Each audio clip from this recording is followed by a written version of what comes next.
ই লোবসাং রামপা এই পুস্তকটা আজ পড়ছিলাম। আমি আনাপানাসতি ধ্যান সম্পর্কে অনেক অভিজ্ঞতা শেয়ার করেছি।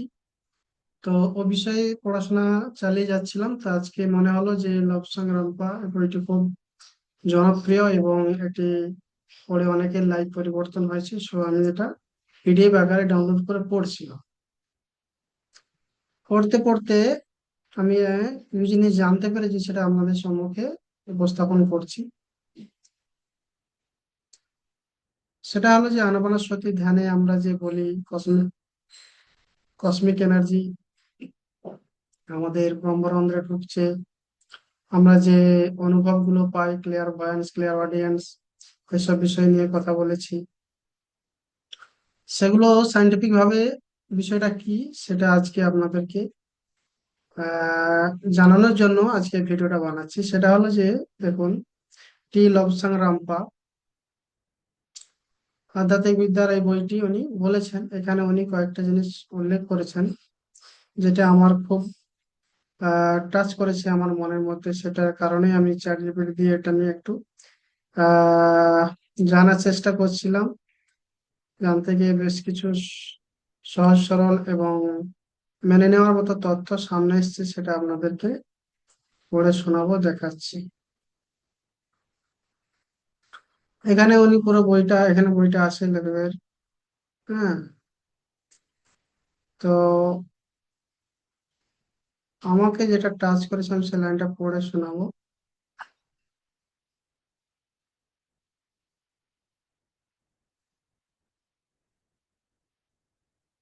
একটু খুঁজে নিচ্ছি, একটু সময় লাগবে।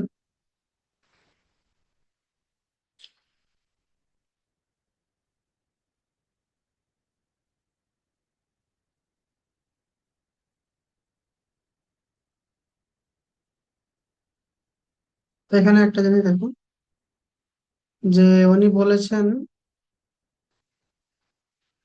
যে, এক মিনিট,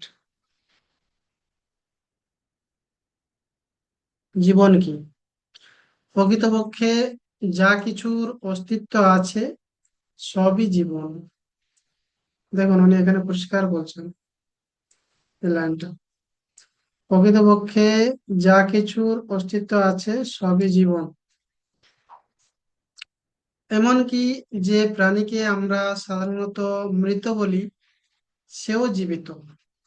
তার জীবনের স্বাভাবিক রূপটি হয়তো থেমে গেছে, যেমনটা ঘটলে আমরা তাকে মৃত বলতাম, কিন্তু সেই জীবনের অবসানের সাথে সাথে জীবনের এক নতুন রূপ তার স্থান দখল করে নেয়। এই বিলীন হওয়ার প্রক্রিয়ায় নিজস্ব জীবনের সৃষ্টি করে। যা কিছু আছে সবই স্পন্দিত হয়, সবকিছুই অবিরাম গতিশীল অণু দ্বারা গঠিত। আমরা পরমাণু, নিউট্রন, প্রোটন ইত্যাদির পরিবর্তে অণু শব্দটি বেশি ব্যবহার করব, কারণ এটি আধ্যাত্মিক বিদ্যার একটি কোর্স এবং বোঝার ক্ষেত্রে খুবই সহজ। তো উনি এখানে বলেছেন, আমার এই লাইনটা টাচ করেছে।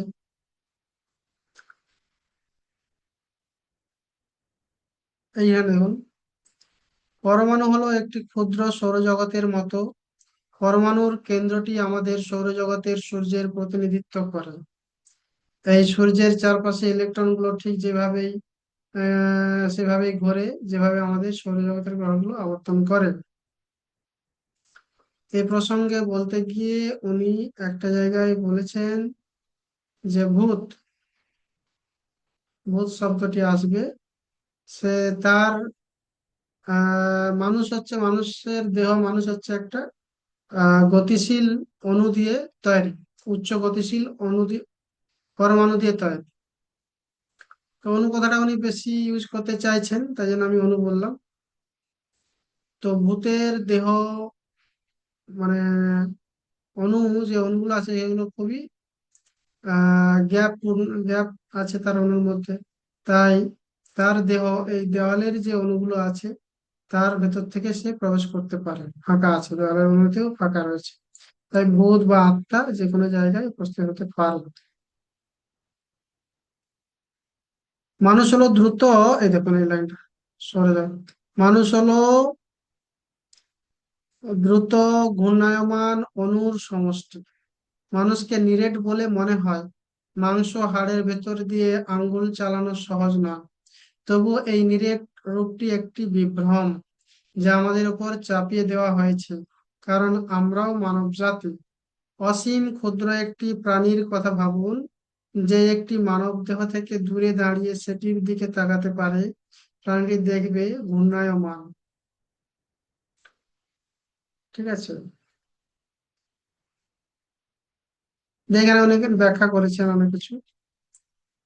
হ্যাঁ, মানুষের গতিশীল অণু দ্বারা গঠিত, সেই গতি এক প্রকার বিদ্যুৎ উৎপন্ন করে। এই জায়গাটায় আমি আসতে চাইছিলাম, যা পরমাত্মা কর্তৃক প্রেরিত বিদ্যুৎ এর সাথে মিলিত হয়ে সংবেদনশীল প্রাণের জন্ম দেয়। পৃথিবীর মেরুদয়ের চারপাশে চৌম্বকীয় ঝড় জলে, যাই হোক, পরের কথা।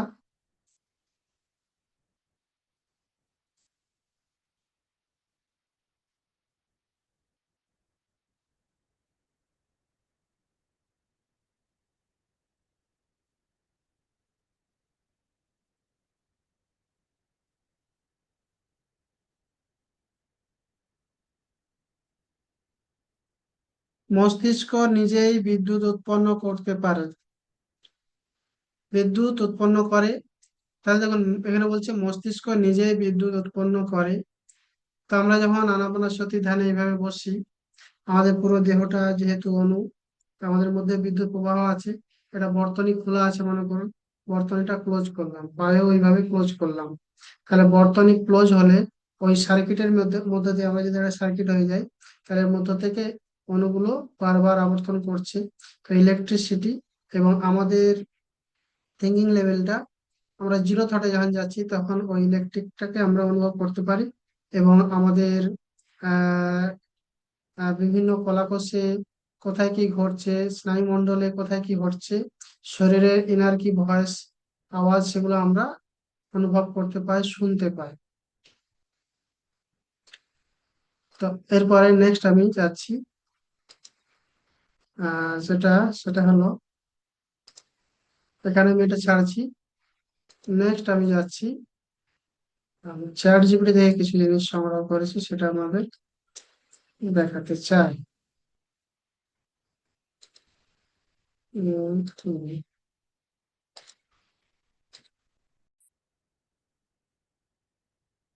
এই দেখুন, আমি এখানে কোশ্চেন দিয়েছিলাম চ্যাট জিপিটিতে, যে কি মেডিটেশন করে কি শরীরে ইলেকট্রিক বা এনার্জি টাইপ ফিল করতে পারো? আমি এটা প্রশ্ন দিয়েছিলাম, পারি কিনা। নার্ভ ও মন শান্ত হয় সচেতন হওয়ার ফলে। আচ্ছা। হুম। আচ্ছা, এরপরে দেখুন, প্রসেসটা বলে দিচ্ছে। মানুষ শুরুতে আমরা কি করি, সেন্সেশন যেগুলো ঝিনঝিন, কম্পন, গরম, ঠান্ডা, চাপ অনুভব করি, এগুলো আমরা অনুভব করি। এর পেছনে স্পষ্ট বৈজ্ঞানিক কারণ আছে। এটা কোনো অতি প্রাকৃত কিছু না, বরং ব্রেন প্লাস নার্ভাস সিস্টেমের কাজ। সহজভাবে বুঝে দেখুন, অ্যাটেনশন যখন বাড়ে, মনোযোগ যখন বাড়লে অনুভূতি বাড়ে। তুমি যখন শ্বাসে পুরো মন দাও, তখন মস্তিষ্কের সোমাটো সেন্সরি কর্টেক্স, যেটা শরীরের অনুভূতি বোঝে, বেশি অ্যাক্টিভ হয়। ফলে আগে যেসব ছোট ছোট সেন্সেশন বুঝতে পারতে না, সেগুলো এখন পরিষ্কার লাগে। 2 নম্বর, শ্বাসের পরিবর্তন। ধীরে গভীর শ্বাস নিলে শরীরে oxygen carbon die oxide balance বদলায়। এতে শরীর হালকা ঝিনঝিন বা মাথা হালকা লাগতে পারে। হুম। 3, নার্ভাস সিস্টেম অ্যাক্টিভেশন। মেডিটেশন করলে প্যারাসিম্পেথেটিক নার্ভাস সিস্টেম রিল্যাক্স, মানে সিস্টেম কি হয়, রিল্যাক্স সিস্টেম অ্যাক্টিভ হয়। এর ফলে শরীর রিল্যাক্স করে, রক্ত চলাচল স্মুথ হয়, আর তুমি ভেতরের সেন্সেশন বেশি ফিল করো। 4, ব্লাড সার্কুলেশন চুপচাপ বসে মনোযোগ দিলে ছোট ছোট জায়গায় ব্লাড ফ্লো চেঞ্জ হয়, তাই কোথাও গরম লাগে, ঠান্ডা লাগে, পালসের মতো অনুভূতি হয়। ব্রেন কেমিক্যালস, মেডিটেশন করলে সেরোটোনিন, ডোপামাইনের মতো ফিল গুড কেমিক্যাল রিলিজ হয়। এতে শরীর হালকা লাগে, কাম লাগে, শান্ত লাগে, কিন্তু এনার্জি ফিল্ড লাগে। এনার্জিও অনুভূতি হয়, যে এনার্জিটা আমরা কথা বলছিলাম, যে কসমিক এনার্জি আমরা অনুভব করি না, এই সেন্সেশন হয় কেন? সেরোটোনিন, ডোপামিন সেক্রেশন হয়, এর ফলে আমাদের এই এনার্জি ফিলিং আমরা অনুভব করি। তুমি যে সেন্সেশন পাচ্ছ সেটা হলো মনোযোগ বাড়া, নার্ভের সেন্সিটিভিটি বাড়া, শ্বাস ও রক্ত চলাচলের পরিবর্তন। গুরুত্বপূর্ণ, এই সেন্সেশন নর্মাল এবং সেফ, কিন্তু খুব বেশি মাথা ঘোরা বা অস্বস্তি হলে একটু বিরতি নাও। কসমিক এনার্জি শরীরে ঢুকে যাচ্ছে, আমরা যে বলি কসমিক এনার্জি, এমন কোনো প্রমাণ নেই। বিজ্ঞান অনুযায়ী কসমিক এনার্জি আমাদের ব্রহ্মাণ্ডে ঢুকছে, এমন কোনো প্রমাণ নেই। আনামানা সতি বা অন্য ধ্যানের সময় তুমি যে ঝিনঝিন কম্পন এনার্জি ফিল করো, সেটা মূলত মস্তিষ্কের মনোযোগ বাড়া, নার্ভ সিগন্যাল বেশি স্পষ্ট হওয়া, শ্বাস ও রক্ত চলাচলে পরিবর্তন, শরীরের রিল্যাক্সেশন রেসপন্স, এগুলোর জন্যই হয়। কসমিক এনার্জি ঢোকা ধারণাটি আধ্যাত্মিক বা বিশ্বাস ভিত্তিক ব্যাখ্যা। কেউ চাইলে এটা প্রতীক হিসেবে ব্যবহার করে, যেমন বিশ্বের সাথে সংযোগ অনুভব করা, কিন্তু শরীরের বাইরে থেকে কোনো বিশেষ শক্তি ঢুকে পড়ছে, এটা বিজ্ঞান মেনে নেয় না।